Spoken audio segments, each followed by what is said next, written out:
council is part of a national organization of world affairs councils across this country whose primary goal is to educate the citizenry, community, on world affairs, topics, subject matters that impact this country on a foreign relation level.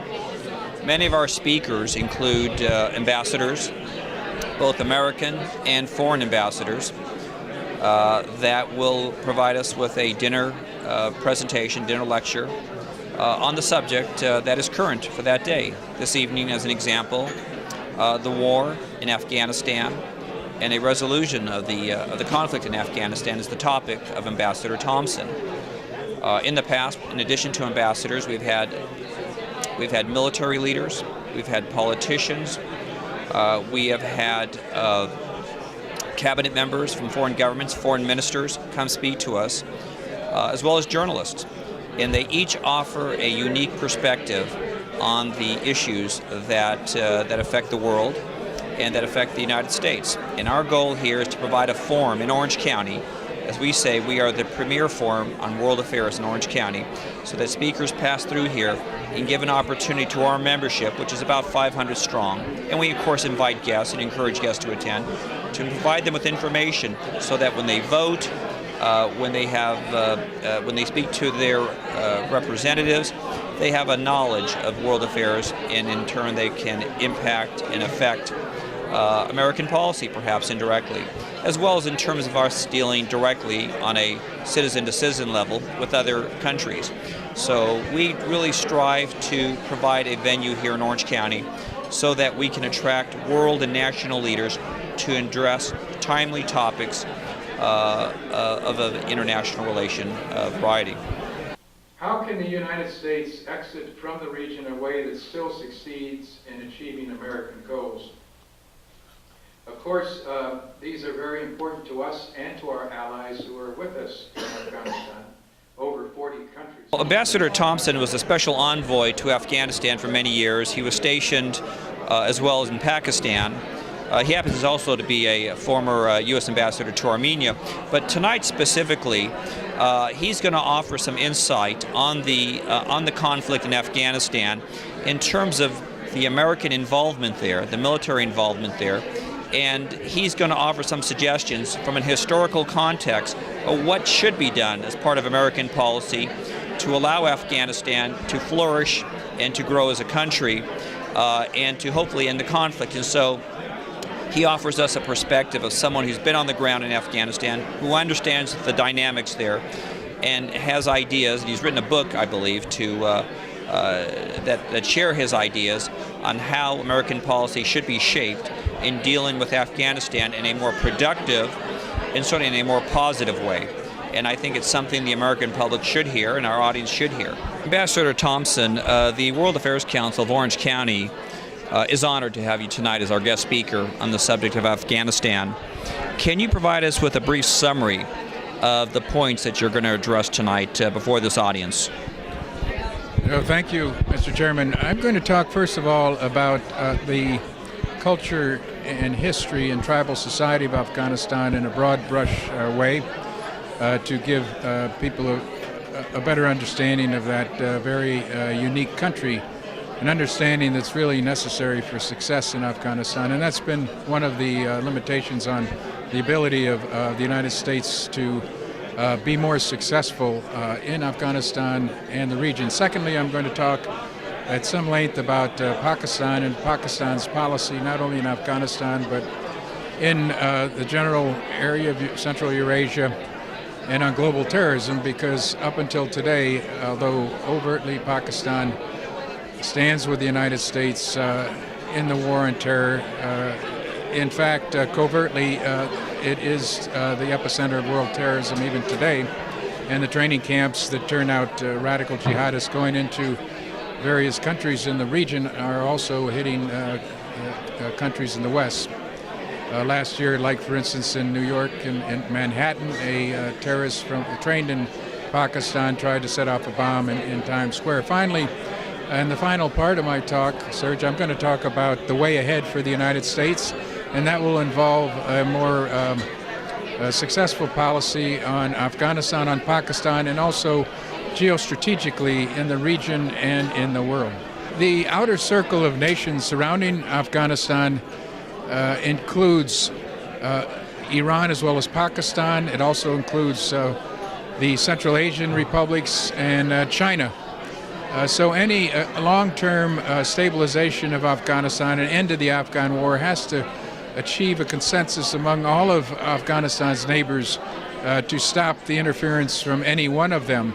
Because if any one of them attempts to steal a march on the others and control the country, then the others are going to intervene and try to stop it.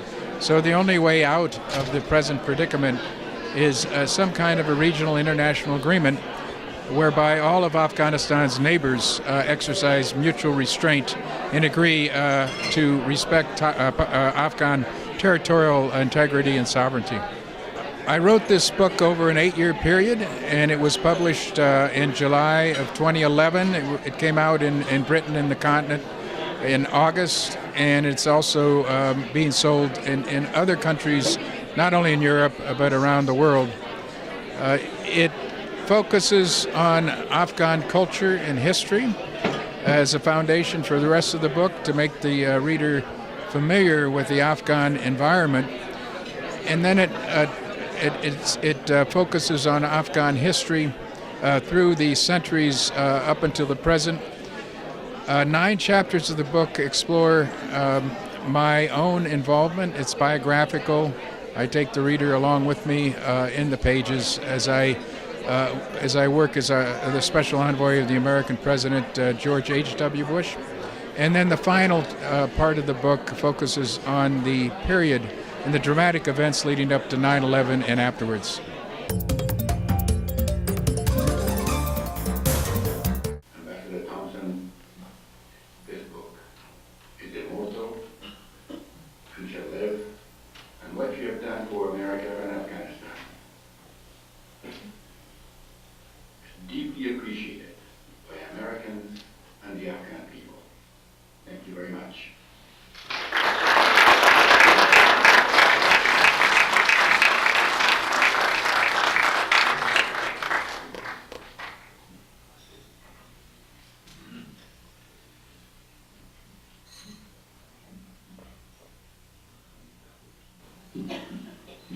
Thank you, Hassan, for that very kind, emotional introduction.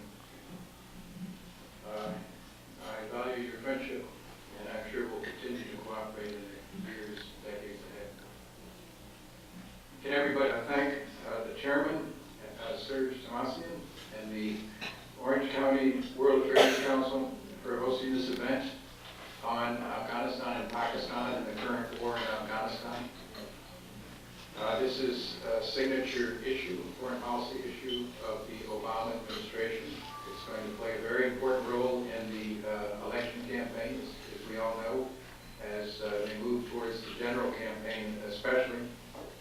It's going to be in the news in the future, and it should be, because this is this year, 2012, like 2013, is going to be a transition year in the region, not only in Afghanistan, but also Pakistan. I see some of the structure, the molding is starting to break apart that has fed the wars of Afghanistan for the last 32 years, and I'll go into that later. There are, believe it or not, there are some hopeful signs in the region. Nothing in history stands still, and things are, there are some positive trend lines underway which can give us reason for hope. And thanks to everyone. Understanding Afghanistan means understanding the inner and outer circle around and in Afghanistan. What I mean by that is that the outer circle of nations, especially Afghanistan's neighbors, you know that old saying, you can't choose your neighbors. That's true in Afghanistan's case, the Soviet Union, now Russia, and the Central Asian republics, China, Iran, and Pakistan. So it's a very tumultuous part of the world, one that's at the end what Brzezinski called the Arc of Triumph, which, sorry, not the Arc of Triumph, the Arc of Crisis, which started in the Middle East and then arced over Iran into the region. Jon Stewart, when I was on the Jon Stewart show on July 28th, he asked me, why is Afghanistan always invaded? What is drawing all these invaders into the country? And I answered that Afghanistan is located in the highland of Eurasia, in the center of the Eurasian landmass. It occupies very strategic geography. And rival powers, great powers in Eurasia, have in the last, especially 3 centuries, attempted to control the Afghan highland to use against other rivals.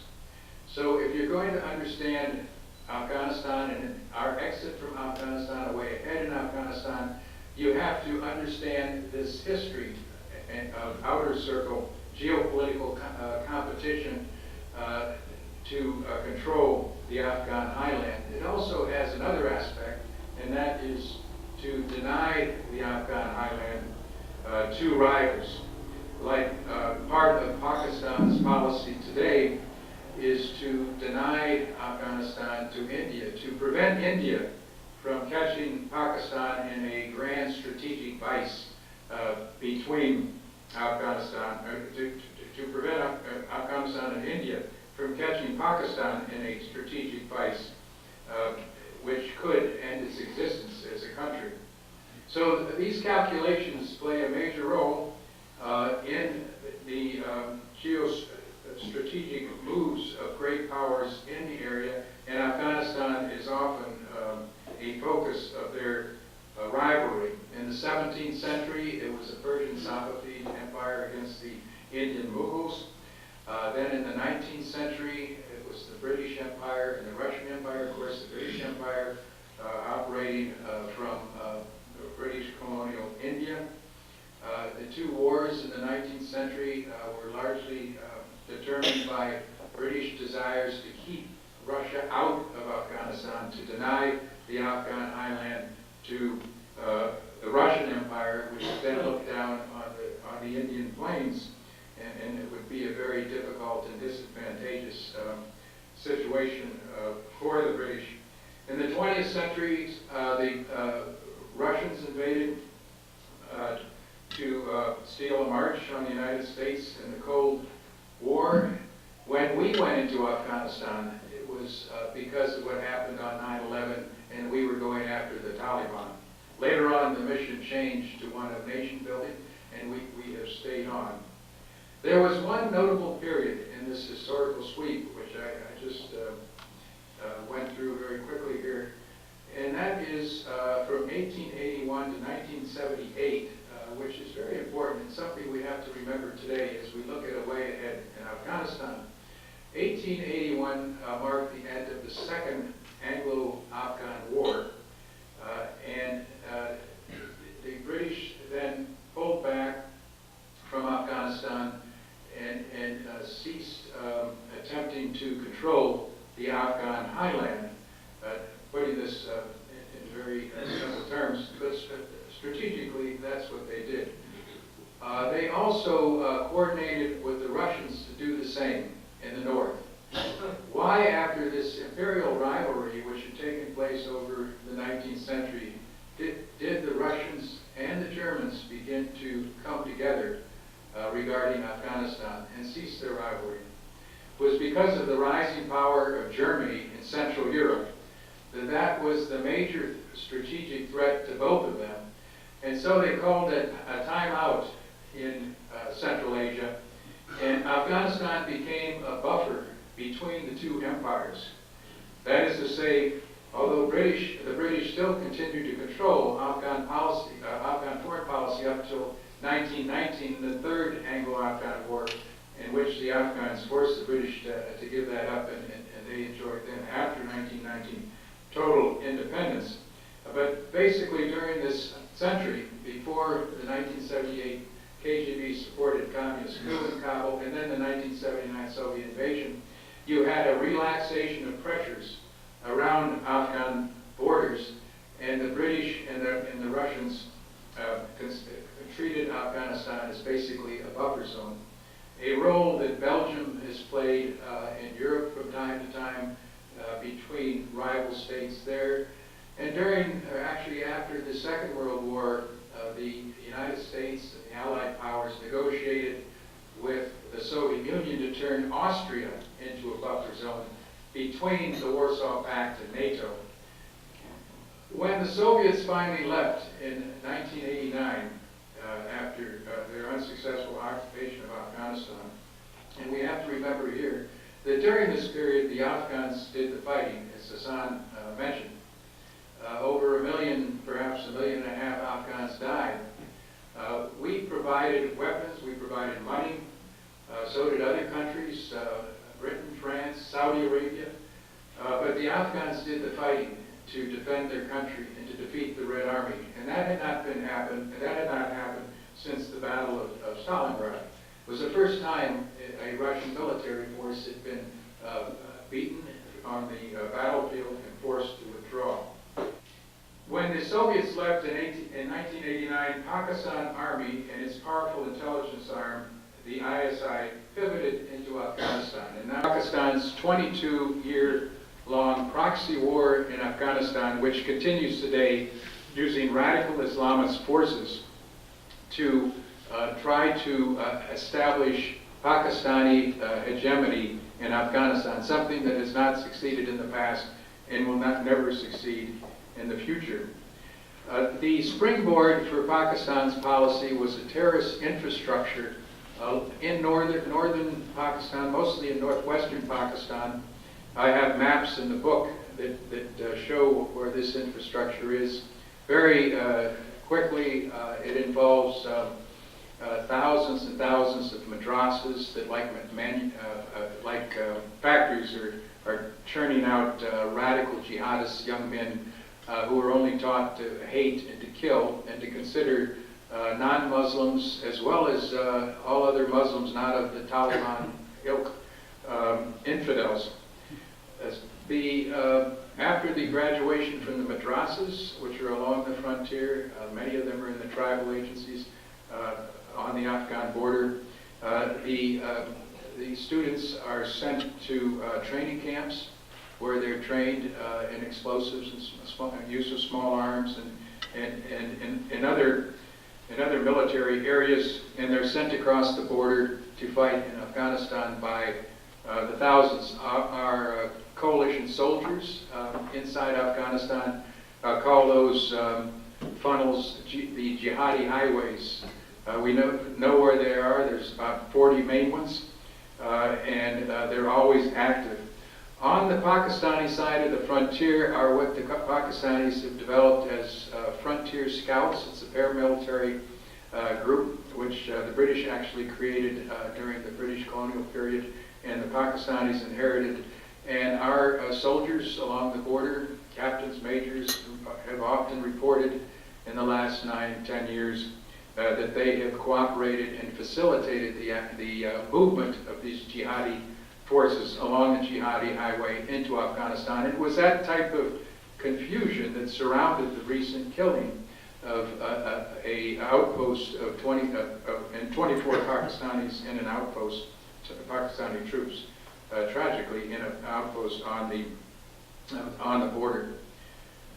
The Pakistanis have over the decades, the last 2 decades, have protected and fostered these sanctuaries. They're still doing it today. The 3 main Pakistani terrorist groups that use them, these are the madrasas and the training camps with the assistance of ISI, and often you have ISI trainers at these camps training the jihadis. This is well documented.